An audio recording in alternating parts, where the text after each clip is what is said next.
नमस्कार मंडळी. पंढरपूरचा विठ्ठल म्हणजे महाराष्ट्राचं अढळ श्रद्धास्थान. पण तुम्हाला माहीत आहे का की आज आपण ज्या मंदिरात विठ्ठलाचं दर्शन घेतो तिथून विठ्ठल एकदा चक्क शेकडो किलोमीटर दूर निघून गेले होते. हो, विठ्ठलाची मूर्ती एकदा महाराष्ट्रातून कर्नाटकला नेण्यात आली होती. कोणी नेली होती ही मूर्ती, का नेली होती आणि आपला सावळा विठ्ठल पुन्हा पंढरीत कसा आला? आजच्या या व्हिडिओमध्ये आपण पाहणार आहोत विठ्ठल मूर्तीच्या प्रवासाचा आणि संत भानुदास महाराजांच्या भक्तीचा असा रोमांचक इतिहास, जो ऐकून तुमच्या डोळ्यात पाणी येईल. 16व्या शतकात दक्षिण भारतात विजयनगरचं साम्राज्य अफाट होतं. या साम्राज्याचा सर्वात पराक्रमी राजा म्हणजे कृष्णदेवराय. राजा कृष्णदेवराय विठ्ठलाचे निस्सीम भक्त होते. ते दरवर्षी वारीला पंढरपूरला यायचे.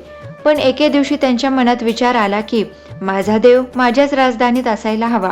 काही इतिहासकारांच्या मते त्या काळात उत्तरेकडून होणाऱ्या आक्रमणांपासून मूर्ती वाचवण्यासाठी ती विजयनगरला नेण्यात आली. राजाने हम्पीमध्ये विठ्ठलासाठी जगातील सर्वात सुंदर मंदिर बांधलं, ज्याला आपण आजही विजय विठ्ठल मंदिर म्हणून ओळखतो. त्यानंतर विठ्ठलाची मूर्ती पंढरपूर सोडून विजयनगरच्या राजवैभवात विसावली आणि इकडे पंढरीत मात्र एक भयान शांतता पसरली. ज्या विठू माऊलीच्या भेटीच्या ओढीने वारकरी मैलोनमैल चालत येत, तो गाभारा आता रिता झाला होता. चंद्रभागेच्या वाळवंटात नामघोष शांत झाला आणि पंढरपूर खऱ्या अर्थाने पोरकं झालं. आषाढी वारी जवळ येत होती, पण दर्शनाला देवच नव्हता. भक्तांच्या डोळ्यात पाणी होतं, पण बलाढ्य राजसत्तेसमोर कोणी काहीही करू शकत नव्हतं. वारकरी संप्रदायावर आलेले हे मोठे संकट दूर करण्यासाठी आणि पंढरीचा हा पांडुरंग पुन्हा आपल्या घरी परत आणण्यासाठी एका महात्म्याचा उदय झाला. ते म्हणजे संत भानुदास महाराज.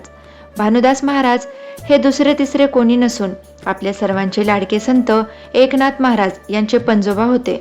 विठ्ठल मूर्ती परत आणण्याचा हा प्रवास अत्यंत नाट्यमय आणि चमत्कारांनी भरलेला आहे. भानुदास महाराज पायी चालत विजयनगरला पोहोचले.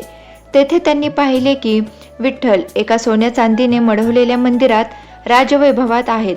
मध्यरात्रीच्या वेळी भानुदास महाराजांनी विठ्ठलाची अत्यंत भावुक स्वरात आळवणी केली. विठ्ठलाने त्यांना दर्शन दिले आणि आपल्या भक्ताप्रती असलेल्या प्रेमापोटी आपल्या गळ्यातील मौल्यवान नवरत्न हार भानुदास महाराजांच्या गळ्यात घातला. दुसऱ्या दिवशी सकाळी जेव्हा राजपुरोहितांनी मूर्तीवरील हार गायब असल्याचे पाहिले, तेव्हा संपूर्ण राज्यात खळबळ उडाली. तपास केला असता हा हार भानुदास महाराजांकडे सापडला. राजा कृष्णदेवराय यांनी भानुदास महाराजांना चोर ठरवून त्यांना सुळावर चढवण्याची शिक्षा दिली. जेव्हा त्यांना सुळाकडे नेले जात होते, तेव्हा भानुदास महाराजांनी केवळ विठ्ठलाचे नामस्मरण केले.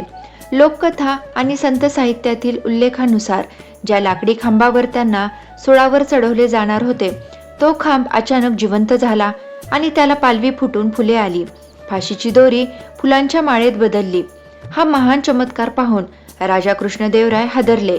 त्यांना जाणीव झाली की ही व्यक्ती कोणतीही सामान्य चोर नसून भगवंताचा अत्यंत लाडका भक्त आहे. राजाने तात्काळ त्यांची माफी मागितली आणि विठ्ठलाची मूर्ती पुन्हा पंढरपूरला नेण्याची परवानगी दिली. भानुदास महाराजांनी विठ्ठलाची मूर्ती आपल्या खांद्यावर असलेल्या चर्मझोळीत म्हणजे हरिणाच्या कातड्याच्या पिशवीत ठेवून पंढरपूरच्या दिशेने प्रवास सुरू केला. असे म्हटले जाते की मूर्ती लहान होऊन त्या पिशवीत मावली होती.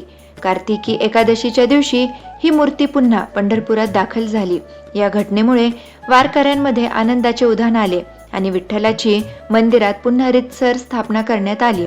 कार्तिकी एकादशीला विठ्ठल पुन्हा पंढरपूरच्या विटेवर उभे राहिले. आजही हम्पीचं ते सुंदर मंदिर मूर्तीशिवाय उभं आहे, कारण देव आपल्या भक्तासाठी पुन्हा महाराष्ट्रात आला. पण मंडळी, मे 2024 मध्ये पंढरपूरच्या मंदिरात एक गुप्त तळघर सापडलं आहे, जिथे प्राचीन मूर्ती आढळल्या आहेत. काहींचा दावा आहे की हीच ती मूळ मूर्ती आहे जी विजयनगरला गेली होती. याबद्दल तुम्हाला काय वाटतं? तर मंडळी, ही होती विठ्ठलाच्या भक्तीची अद्भुत कहाणी. भक्तीमध्ये किती शक्ती असते हे संत भानुदास महाराजांनी दाखवून दिलं. तुम्हाला हा व्हिडिओ कसा वाटला कमेंटमध्ये नक्की सांगा आणि जय विठ्ठल नक्की लिहा. आणि आपल्या संस्कृतीचा हा इतिहास सर्वांपर्यंत पोहोचवण्यासाठी हा व्हिडिओ शेअर करा. धन्यवाद.